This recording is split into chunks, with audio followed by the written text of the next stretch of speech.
Me podría dar un consejo. Tengo 24 años y nunca he tenido novia ni dado mi primer beso, lo cual me frustra mucho en ocasiones. Mi consejo es que busques gente que te gusta, te acerques, converses con ellas, hasta encontrar una a la que le gustes tú.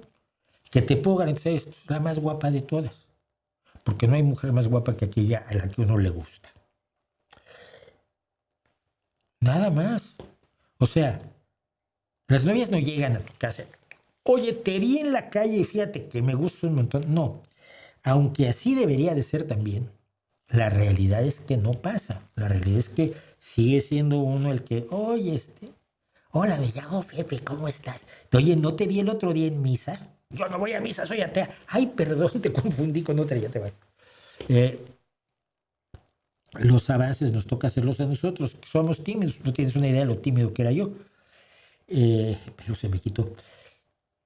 Pero no es para sentirte mal, es para sentirte animado. Vas a tener esas primeras experiencias a una edad en las que las puedes apreciar mucho más que cuando las tenía uno a los 16, 17 años, sudando y atemorizado con las rodillas así, porque no sabías exactamente lo que estabas haciendo y me está besando y ahora qué hago, ¿no? ¿Dónde pongo las manos? Y ese tipo de cosas. Así que sal a donde la gente que conoces, la gente que te puede presentar otros, la gente que no conoces.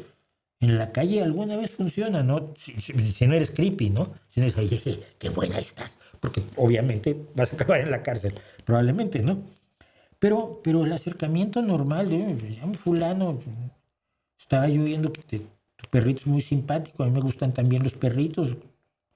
¿Tienes más perritos? Cualquier cosa sirve para hacer una conversación amable donde la gente se va descubriendo.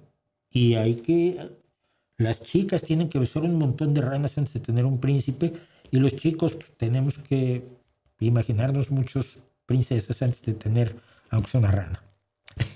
Lo que acabo de decir es terriblemente sexista. No me peguen. Es una forma de hablar, nada más. ¿Ok? No soy bueno dando este tipo de consejos, pero últimamente con mi hijo y sus amigos tengo que dar alguno.